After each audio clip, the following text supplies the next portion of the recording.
Hi, this is Michael Buffer, and welcome to the BoxHard Podcast. Hello, everyone. This is Mikey Garcia. It's the monster from the swamps, Regis Rougarou Prograis.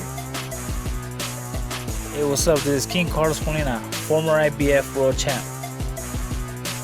This is Michael, the Bounty Hunter, 2012 Olympian and your people's champ. This is Charlie Edwards, flyweight champion of the world.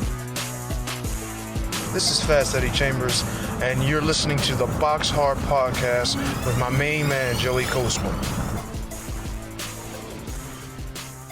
Hello everybody and welcome to episode 194 of the BoxHard Podcast. I'm your host Joey Coastman. I'm joined as always though by the infamous, the elusive Mr. Ayaz Sumra. Ayaz, how you doing? I'm good, Joe. Yourself? Very good, my friend. Very good.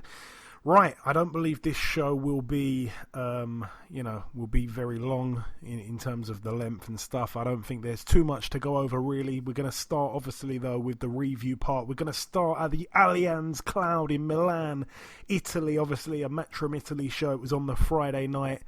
One or two fights to mention. Firstly, friend of the show, former world champion Jamie McDonnell. It's his first fight back since losing to Inoue in a round.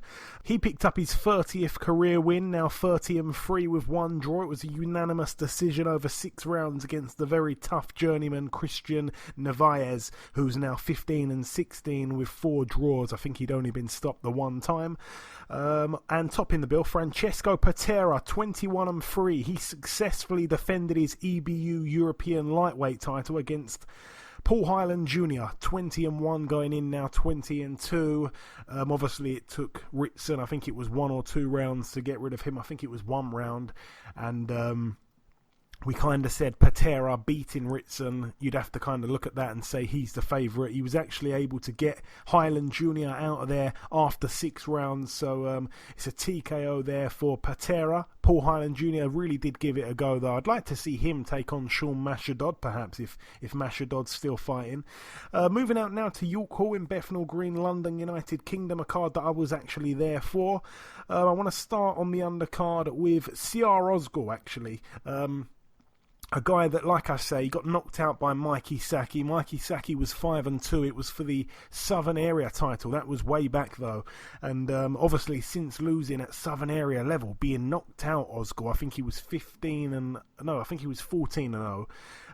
He got in there with, I think it was Victor Postel, and then he got in there with someone else, and then he got in there last week with Anthony Yigit. So obviously it was tough matchmaking once again for Ozgul. He's got a big set of balls, he really does, and he lost on points after 8 rounds. Yigit now 24-1 with 1 draw, Ozgul 15-4. But I've got to say, Ozgul's a tough guy, man. He was giving it his all. I've got to say, Yigit didn't win super easily. I mean, he won clearly, but he was having to really work. It wasn't an easy night's work there at the York Hall. Also on the bill, Daniel Egbunike, I think his name said. He's now 5-0. It was a points win after 10 rounds against Martin McDonough, who was 5-0. Both men were undefeated, putting their O's on the line. Martin McDonough actually hadn't lost a round as a professional, but he was, he lost the fight here, so he lost a few rounds, and I think the right man did win. He seemed to just want to always kind of force the fight. Egbunike, I think they call him DK, I think they call him. But anyway, he was pretty good. He was trying to force the fight. Martin McDonough had great feet, the way he glided around the ring, but he just wasn't throwing enough shots. And sometimes he would throw a brilliant shot, and you just thought, wow, he's got so much potential. He needs to, do that a little bit more often. He was finding some fantastic shots, but they were so few and far between. Like I say, the right man won there on points over 10 rounds. Also on the bill, Ryan Walsh, 23-2 with 2 draws. He took on Lewis Paulin, 12-0. It was for Walsh's British featherweight title. It ended up in a split decision over 12 rounds in favour of Walsh. It was a very, very close fight, actually. I felt like Paulin really announced himself on that British scene. A lot of people will be trying to stay away from him now because he had a real shout of actually winning it. He was brilliant, actually, Lewis Paulin. He's really gained a fan in me there. And also on the bill, O'Hara Davies very questionably picked up a win here, now 19-2. It was a points win over 10 rounds against Miguel Vasquez, 41-8 now. His team were fuming. They were cussing in Spanish after the bout, and rightly so, to be honest. Even O'Hara Davies himself actually shook his head at the decision from the referee. The referee was... who's that referee? Ian John Lewis, that was it. So he was actually the guy refereeing and judging the fight. You'd probably have to say, if it was 3 judges, it would have been a unanimous decision, you'd have thought. It definitely wouldn't have been in favour of O'Hara Davies, even himself. Like I say, even he wasn't pleased with the outcome. It was a clear win for Miguel Vasquez, and he just didn't get it. So it's a shame, because if it was actually for a belt, they could probably moan to a sanctioning body and they'd get involved and have another look at it and stuff like that. But I'm not quite sure he can do anything. So it's very, very bad luck there for Miguel Vasquez. We did go to the predictions, though, if I'm not mistaken, on that. And I went with Davies on points, Ayaz. So did you. The listeners actually believed that Davies would get the knockout. That didn't happen. So by hook or by crook, we managed to gain a point there. Moving out now to the Pechanga Resort and Casino in California, USA. Over here, let's start with the undercard. Junior Farr, 17-0 going in. Obviously, I think he's from New Zealand. He fought and beat Joseph Parker in the amateurs. He took on the wily veteran Dominic Gwynn, 37-12 with 1 draw. He actually had Farr down in the 4th round, Gwynn, but he managed to get up Junior Farr and win unanimously over 10 rounds. Also on the bill, Carlos Adames. He picked up win number 18. It was for the NABF Super Welterweight title and also the WBO NABO Super Welterweight title. In the other corner, Patrick Day, 17-3 now with 1 draw. Like I say, Adames 18-0, completely undefeated. A unanimous decision there over 10 rounds. He's got a brilliantly bright future, Adames.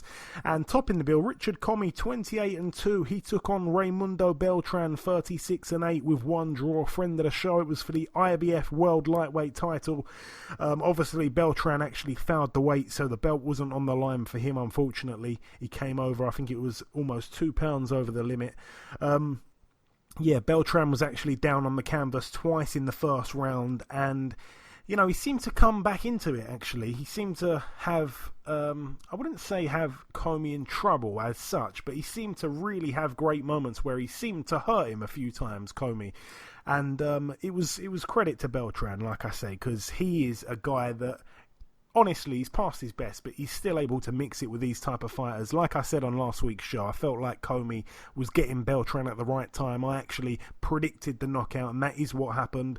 Beltran was down in the 5th round also, I should mention, and then, like I say, he was down in the 8th round. Not all the knockdowns were heavy knockdowns, but the referee had seen enough after the 8th round knockdown, so I gain a point there for getting the Comey knockout right, unfortunately. And as you went with Beltran on points, the listeners actually agreed with me, Comey by knockout, so we gain a point there. But yeah, gutted really for Raimundo Beltran, really gutted for him, but a good win there for Richard Comey. Obviously a big threat there at lightweight. Moving out now to the Sam's Town Hotel and Gambling Hall in Las Vegas, Nevada. 1 or 2 fights to mention, just the one. Cameron Crowe, I believe I think it's a Mayweather fighter, but his record 16-13 with 3 draws. But anyway, he got in there against Keith Hunter. That's, of course, the brother of heavyweight Michael Hunter. Keith Hunter now 11-0. He was able to win unanimously over 10 rounds there. That's another fight on a Mayweather card. He's managed to win, I believe, a couple in a row now. Moving out now, though, to the Foxwoods Resort in Mashantucket, Connecticut, USA. 1 fight to mention on this bill. Former world champion Chad Dawson, he picked up win number 35 in what was his 40th fight. He's got the 5 losses. It was a unanimous decision over 8 rounds against Quinton Rankin, who was 15-5 now, 15-6 with 2 draws. But Rankin actually had Dawson down in the fight, which is a bit worrying there, to be honest. Moving out now to the NRG Arena in Houston, Texas, USA. We're going to start here with the undercard. Erickson Lubin was able to knock out in 4 rounds Zakaria Atu. Lubin now 21-1. And topping the bill, Jamal Charlo 29-0 now. It was a unanimous decision against Brandon Adams, 21-2. It was for the WBC World Middleweight title. A defense there for Charlo. I was actually very surprised by this fight. Charlo was getting hit way too often. It was very, very close, actually. The rounds. I'm not saying that he dropped loads of rounds. I'm just saying it was very competitive. It was way too competitive for my liking. I wasn't that impressed with Charlo, and the size difference between the pair was just unbelievable. I expected him to knock out Adams. I think I said it on last week's show. He would definitely knock him out within 4 rounds. I may have even said 3 rounds. Because that guy got knocked out, I think it was in 2 rounds by John Thompson, who Liam Smith knocked out. So that did not look good. But anyway, he was able to carry Jamal Charlo the distance. So like I say, that is not a statement at all in my eyes. And moving out now to the final bill at the Dunkin' Donuts Center in Providence, Rhode Island, USA. I'm going to throw it over to you here, Ayaz. Cal Yafai 26-0, a unanimous decision over 12 rounds against Norberto Jimenez now 29-9 with 4 draws. It was a defense of Yafai's WBA World Super Flyweight title. Another fight, really, Ayaz, what was, I hate to say it because he's a friend of the show, Cal Yafai, but a little bit boring. Yes, it's a little bit boring, obviously. There's another Cal Yafai win, obviously. I mean, his opponent was really a nobody, to be fair. But, I mean, you can't really do much, obviously. At the end of the day, he's Britain's longest champion.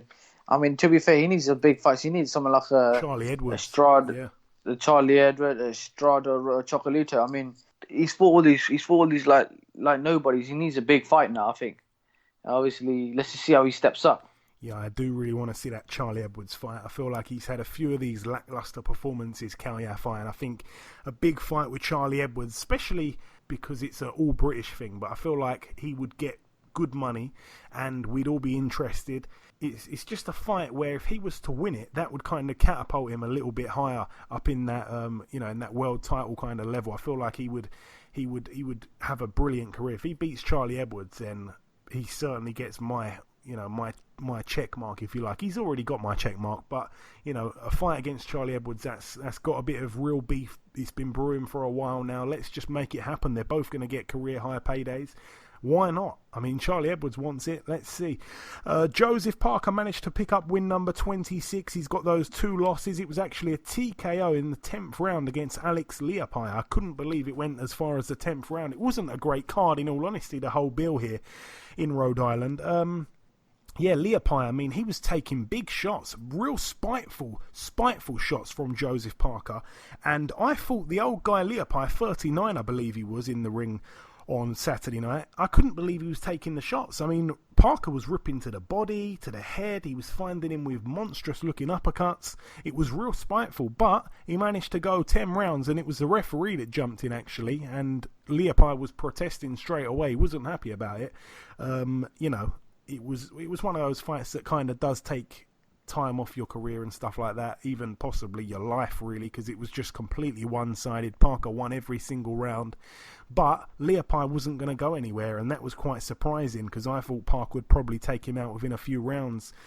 But yeah, 10th round TKO there. Alex Leapai 32-8 with 4 draws. Joseph Parker 26-2, and topping the bill, Demetrius Andrade now 28-0. It was a defense of his WBO World Middleweight title against Matthysse Selecki, now 28-2.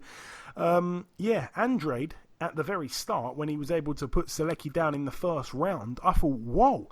I mean, he's telling the truth. We had him on last week's show. He said to me, I want to be the first man to stop him. He's been down against Rosado. He's been down against Daniel Jacobs. I think he'd been down against somebody else. I want to be the man to actually stop him. And I really believed him in that first round. I was thinking, who is this guy and what has he done with Demetrius Andrade? Why is he being so aggressive? And, he just seemed to kind of lay off him, and he was happy to just beat him on points, it seemed, after that first round. I mean, he had a few good rounds after that. He was again in full control. I think someone said, it was a great statistic, I think someone said that he has not let his opponent land double figures. So that's literally under 10 shots have been landed on him in every single round for something like the last 48 rounds that he's done. That's incredible. That is incredible. He does bring something that, that some of the other fighters don't have in terms of the guys that want to fight Triple G and Canelo and stuff like that. I do want to see those fights happen. I'd like to see him fight Triple G, actually. But I feel like those type of guys would bring the best out of him. This wasn't a statement made. It was a bit of a boring fight, like I say.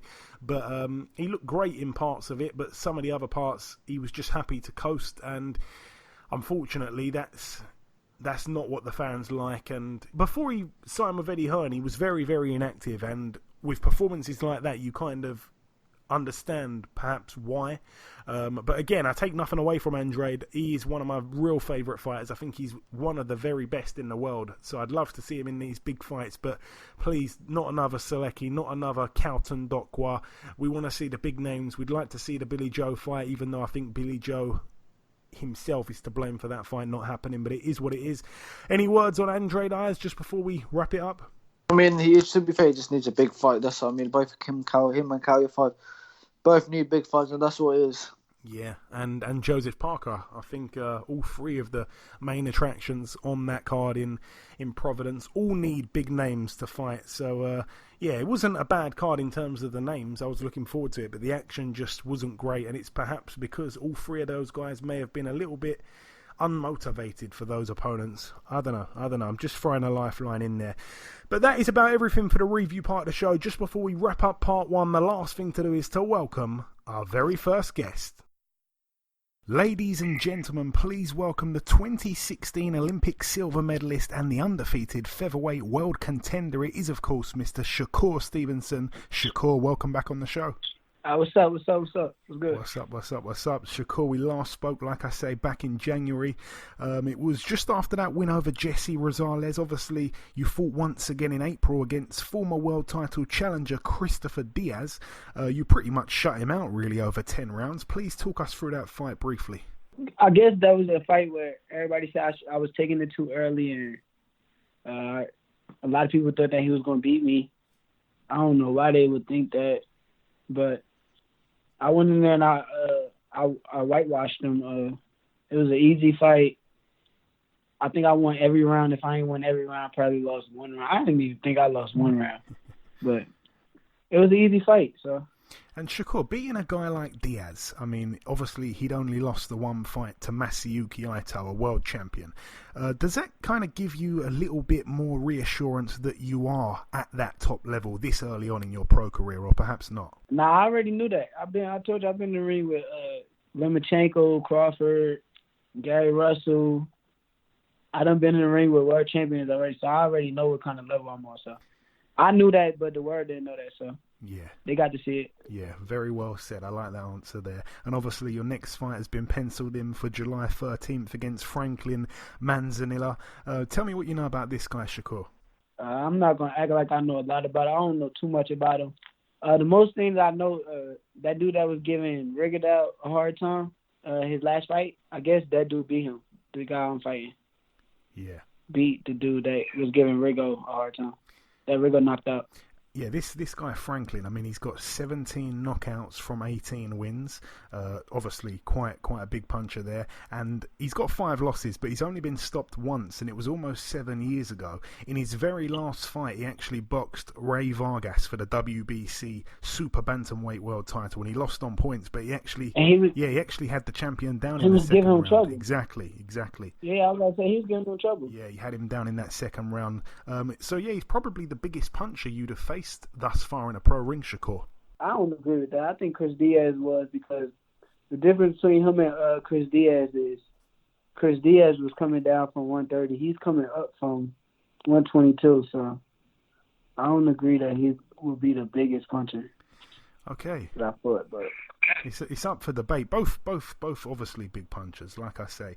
And after this fight, Shakur, should everything go to plan, do you want a world title fight after this, or would you be more interested in another big fight with a guy that doesn't hold a world title, but, you know, he's up there in people's estimations, a guy like Carl Frampton, even though he's just announced he'll be fighting in early August? I honestly, I want a world title fight, but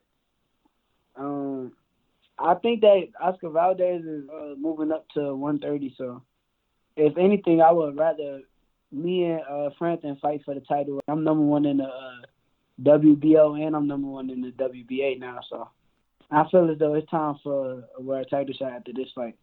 Yeah, I was going to say there, obviously the WBA, they put their rankings out the other day and you've been placed now at number one.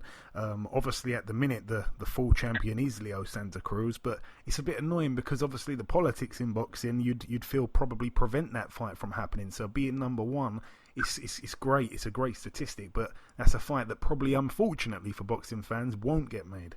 Yeah, most definitely. But if they were to make me the mandatory, that fight would definitely be made. So hopefully they make me the mandatory for one of these champions. That way they have no choice but to fight me. And obviously you mentioned also being number one in the WBO as well. You mentioned there about Oscar Valdez. A fun fighter. He's looking to move up perhaps. That fight, if he didn't move up, you'd imagine would be probably the easiest one to get made out the lot. But I don't know. What's your thoughts on that, Shakur? Because a lot of people kind of talk about you and Warrington, you and Frampton, all these other names. Not so much Valdez though, for some reason. Yeah, if you want my honest opinion, I wasn't gonna say too much about it, but I kind of feel like I don't know why they don't want to see that fight. Like, I feel like me and Valdez would be a big fight in the U.S. and I feel like a lot of people will be tuned into that. And I don't know if it's because he's with Top Rank. Top Rank don't mention it, or ESPN don't mention it, but I don't see a lot of people mentioning it either. I don't understand that, so I'm just as confused about it as you. They're looking after him. They're looking after him well. Obviously, Josh Warrington, Shakur. Josh Warrington, he just fought Kid Galahad. I don't know if you saw the fight, but a lot of people felt like Kid Galahad perhaps nicked it. Did you see it at all, to give a fair assessment? Nah, I ain't really watched too much of the fight. I saw highlights, and it did look like Josh Warrington had a hard time. So I don't really know who won, but I wouldn't mind fighting either of them. But I would love to fight Warrington for his belt. And I wouldn't mind going to England and fighting him either. So I wish that fight could happen. I mean, I want to ask you, Shakur, honestly. I mean, it's looking like the WBO is the route that is the most obvious one to go down. For a vacant belt, that'd be, again, the easiest route, really. But if it was up to you, if you could literally fight any one of the guys I'm going to mention here, Leo Santa Cruz, Carl Frampton, Josh Warrington, Oscar Valdez, which one would you prefer to fight if it was up to you? If it was up to me, I would prefer to fight Josh Warrington in England. And the only reason I say that because I feel like that'd be a big fight. I feel like that'd be a fight that'll turn me into the superstar that I want to be. So I feel like that'd be a perfect fight for me. Yeah, very well said. Very true. Again, we'd love to see you fight over here, Shakur. We really would. And just finally, Shakur, before I let you go, we've kind of gone through things pretty quickly. Have you got any closing words at all just for our listeners before we let you go, my friend? Oh, yeah. Just tune in July 13th.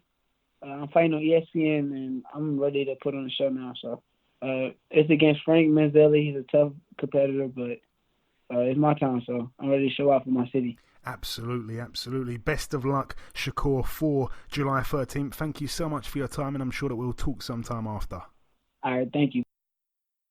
Okay, now it's time for part 2 on this week's show. This part, of course, the news part of the show. Ayaz, what you got?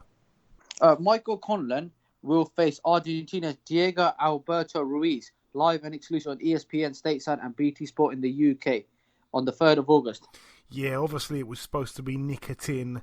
Conlan wanted to try and avenge that very controversial loss in the Olympics to him, but he pulled out. So in steps, like you say, Diego Ruiz, the Argentinian fighter, 25 years of age, a record of 21-2.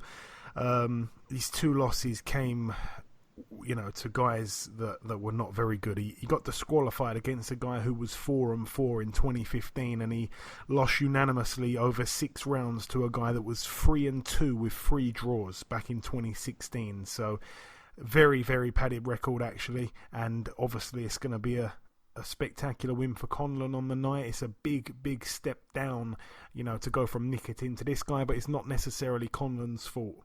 Carl Frampton will return to the ring on August 10th and face Emmanuel Dominguez in a 12 rounds fight. Yeah, Carl Frampton back in action, like we say. It's obviously a drop down in level from the last fight against Josh Warrington. Dominguez, I mean, a record of 26-8 with 2 draws, only been stopped the 2 times, but worryingly, the most recent time he was stopped was actually against Jordan Gill. It was back in March of this year. He stopped him in 3 rounds, didn't he? And I think he also lost by stoppage to Emmanuel Navarrete, if that's the same guy. But anyway, you wouldn't imagine he'd be able to pose any kind of a threat to Carl Frampton. But the one thing is, this guy's 5'9", so Carl Frampton giving away a bit of height there, to say the least. So could be interesting, but I very much doubt it. And finally, Juan Francisco Estrada has signed with Matchroom Boxing and Eddie Hearn. Yeah, absolutely. Real breaking news that we got to hear. I think it was the back end of last week now, I believe it was. It's a groundbreaking signing, if we're being honest. I mean, you look at the top 10 pound-for-pound kind of list now, and they're all on the zone. I mean, obviously, Anthony Joshua seems like he's crashed out of that top 10 pound-for-pound list. You've got Canelo on there. You've got Golovkin on there. You know, there's guys up there like Andrade. Who am I missing off that list? You know, obviously, you got people like Daniel Jacobs, Lomachenko not on there yet. Usyk on there now. Who else am I missing? Terence Crawford not on there yet, but you know, a lot of those top 10 guys, especially in terms of the big name guys, they're on the zone. I mean, the 2 biggest names in boxing obviously are Canelo and Joshua. They're both on the zone, but this is a fighter here that is a true pound for pound fighter, Estrada, and you know, it obviously makes fights like the Cal Yafai fight easier to now make. We obviously mentioned Cal Yafai earlier on in the show. Wasn't very impressive, but now that's a door open for him. He could have the big fight here against Estrada, or he could perhaps fight Charlie Edwards, which is what I'd rather see him do. But he's supposed to be fighting on the 24th of August, if I'm not mistaken. I think he's headlining a show in Mexico, so all the best to him, and it's going to be good to see him on Sky Sports, of course. And that's it for the news. Thank you very much, Ayaz. Right, moving over now to the preview part of the show. We really are reaching because there's not too much to mention at all. We're going to start here in the Bolton Whites Hotel. This one's tomorrow, Friday. 2 fights to mention over here. No, actually, just the one. Hosea Burton, 23-1. He hasn't boxed since November of last year. You know, since that loss to Frank Buglioni, he's been fighting complete no marks, really. It's a real shame because I really believe in his talent, but he takes on another no mark, unfortunately. Edgars Sniedzi, who's 6-26. Oh, boy. Yeah, it's a shame that. I'd like to see Hosea Burton doing a lot more than that. I believe also on that card was supposed to be someone else. Can't remember who it was, but perhaps not. Maybe not. Yeah, moving out now to Germany at the CU Arena in Hamburg. 1 or 2 fights to mention. Firstly, Igor Makulkin, former opponent of Kovalev, 22-2. He fights for the interim IBO World Light Heavyweight title against Timur Nakarkoev, who's 21-2. It's a decent fight. I mean, I remember Makulkin. He made a bit of a fan of me because I didn't expect him to put up any kind of threat to Kovalev, and he showed a decent chin up until he got stopped. He hit Kovalev with some good shots. He hasn't actually boxed since September of last year, and the man in the other corner, well, I mean, he hasn't really boxed fantastic opponents. He got stopped in 5 rounds by Avni Yildirim, so you'd have to say probably Makulkin wins that one, but that should be decent. And topping the bill, actually, home fighter Sebastian Formella, 20-0 with 10 knockouts. He takes on Fulani Mbenge, the South African, 15-0. A real good fighter, Mbenge, obviously travelling here to Germany, so it could be interesting, but I think Mbenge is a guy with a real bright future in that welterweight division, even though it's completely stacked at the minute. But, you know, he's got a good ranking, I think, with some of the world sanctioning bodies and stuff like that. But yeah, Formella, a guy I don't really know too much about. He's 32 years of age, though. I'm not quite sure. Never really heard of him. But he's getting the South African to travel, so that could be interesting there. Moving out now to Kazakhstan at the Barry's Arena. got to be honest, the undercard isn't up to much, but the main event is for the WBC World Bantamweight title. We've got Nordin Ubali, 15-0, the champion. Obviously, in his last fight, it was the win against Rashay Warren. Obviously, those two had a bit of history in the amateurs. Ubali won in the amateurs, and Ubali won unanimously in the pros. And he takes on here in his first defence, 32-3 with one draw, Arthur Villanueva, the guy that we saw take on Zolani Tete back in 2017. He lost to Tete on points in a real boring fight. He also got stopped by Luis Neary in November of 2017.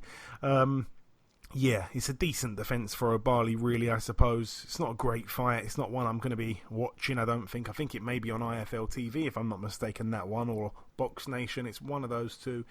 And finally, the final bill to mention here, it takes place at the Stadion Miejski in Poland. We've got Lukas Rozanski, 10-0. He's a heavyweight prospect. He's in a 10-rounder against Izwagbi Ugano. That's the guy who gave a real fight to Dominic Brazil. It was an up and down fight. I think they both went down, and then Ugano ended up getting stopped. He's the black guy from Poland. 18-1 is his record. Obviously that one loss by stoppage to Brazil, but he hasn't done much since then. And this guy, like I say, 10-0. I know he's been sparring Michael Hunter in Poland about a week or so ago, so could be interesting, that fight. But like I say, we've got to bring you something in the preview part of the show, and we really are reaching. Nothing big going on in the States, nothing big going on really in the UK. And that's about everything for the preview part of the show. So just before we wrap up part 2 and ultimately end the show, it is of course time to welcome our second and final guest on this week's podcast. Ladies and gentlemen, please welcome the former 2-time world title challenger, Mr. John Molina Jr. John, welcome to the show, sir.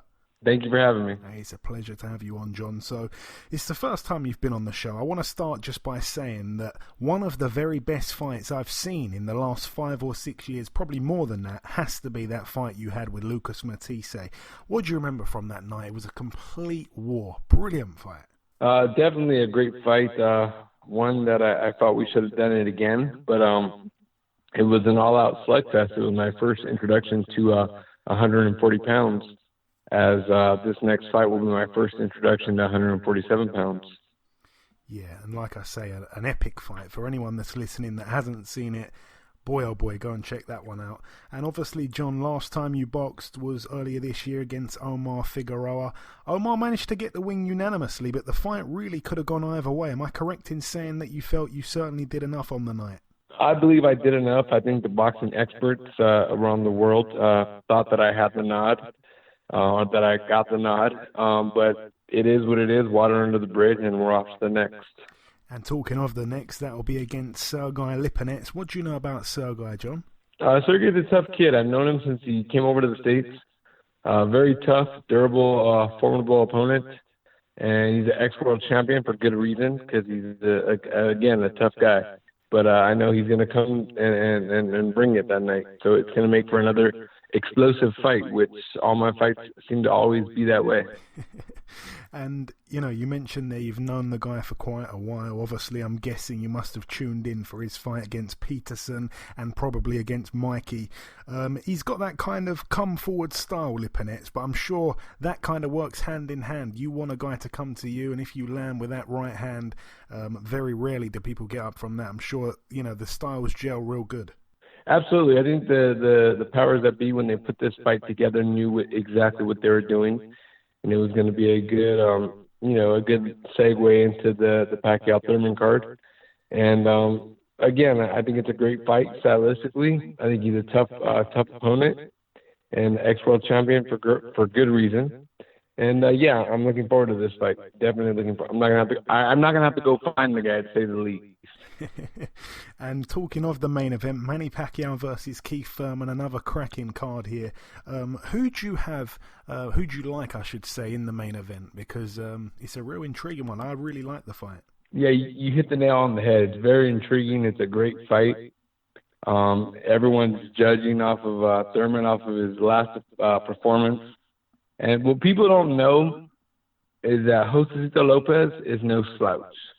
This guy is, it should be up there at the top tier of the fighters. And for Thurman to pull out the victory, even in the fashion that he did, it speaks volumes of where Thurman's at. I don't think people are giving Thurman the credit because of the way he looked in the last outing. But with that being said, I think Manny Pacquiao, granted he is in his 40s now, he's still going to be a handful, and I think the styles mesh well together. I think Pacquiao's fast, he's going to move, and Thurman is a great boxer, and I think Pacquiao has fast enough feet to keep up with him. And John, I want to ask you this. I mean, I personally believe that you were at 135 and you had some real tough guys there when you were there.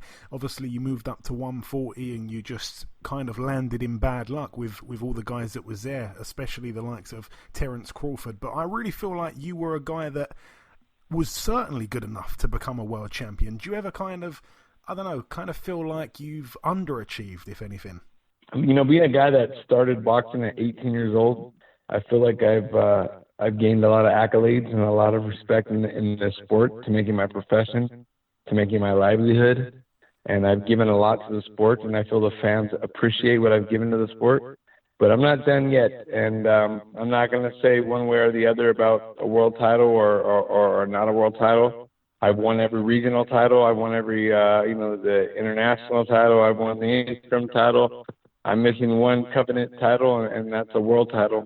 But with that being said, my job's not done. I got a hell of a fight against Lipinets. And with that being said, I think a victory against someone like Lipinets is going to put me in a great position. And I also want to ask you this, John. Obviously, you've been around the game now for a long, long time. You've been boxing half your life, a little bit longer perhaps. You won't overlook someone like Lipinets, but have you kind of got in the back of your head anyone at all on your radar that you do want to fight at some stage up at 147, just before your days are out kind of thing? Is there anyone that you do want to mix it with? You know, right now, my focus, again, I'm going to give the answer that every fighter that's in his right mind going to give. I have my hands full with Lipinets. I think he's a very tough, formidable opponent. Yeah. I want to get past that, and then we can readdress that question after we get the victory July 20th. Yeah, well said. And I want to ask you this, John. Like I say, you've mixed it with so many good fighters, especially like back-to-back even. You've been in some huge fights. Who would you say is the best fighter that you've ever boxed in a pro ring? What I'm going to say is going to sound a little, this is my personal experience. I speak for myself. But I think one of the toughest guys I've ever shared the squared circle with, stylistically and athletically, would be Adrian Broner. Believe it or not, he was very difficult to put a finger on him. No, it's not too surprising. I mean, Crawford, I thought you were going to say, obviously a brilliant fighter, but no. Yeah, a lot of people would have thought that, but no, Broner's athletic ability when he wants to fight is he's pretty darn good. Now, if he had the focus to go along with his ability, I think he could have done really well for himself. Okay, fair enough. And I just want to ask you, in terms of training situations, John, are you still with Joe? No. I'm with Robert Alcazar. I've been with him for the last 2 years.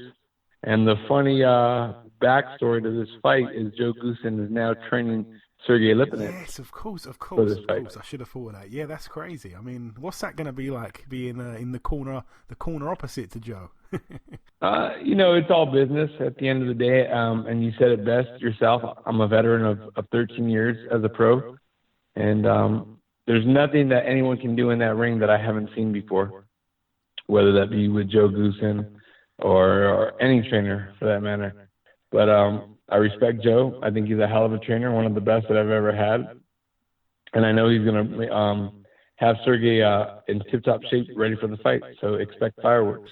We certainly will. And finally, John, I just want to give you an opportunity to send a message out to your supporters here in the UK, because trust me when I say this, the UK fans really do enjoy your style, and a lot of us have stayed up till the early hours of the morning to watch a fight card, and you've made it worth staying up for. I appreciate that. In the UK, all over the world, I appreciate my fans. I fight for the fans. I'm a kid that comes with the backstory that, again, started boxing at the age of 18, and to make it to this level and to accomplish these accolades, this is how I feed my family. And I want to fight for every one of the hardworking men in the world that get up every day to feed their families. This is why I do what I do and leave it all on the line. John, listen, I want to wish you the absolute best of luck for July 20th in Vegas. Thank you so much for your time, and I'm sure that we'll speak again after the fight. Absolutely. Yeah, you have a good one. Okay, and this wraps up episode 194 of the BoxHard Podcast. I've been your host, Joey Coastman. Ayaz Sumra has been Ayaz Sumra. A massive thank you to our two guests on this week's show, the 2016 Olympic silver medalist and undefeated featherweight world contender Shakur Stevenson and the former two-time world title challenger John Molina Jr. I do just want to quickly apologise for the slight echoing on the John Molina Jr. interview. I hope it was still listenable for all of you. The Prediction League currently stands at myself in the lead on 7 points. Ayaz is in second place with 6 points, and you, the listeners, are on 5 points. It is very, very close. It's been a very short show this week. Next week's show will also be pretty short, I'd imagine, because there's not really any big-time boxing this weekend or next weekend. But as always, of course, there will be another show for you, even if it just consists mainly of the interviews that we bring each week. You can certainly count on us to deliver. Thank you all for listening to this week's podcast. Tell a friend to tell a friend to tell a friend, and we shall see you all again next week.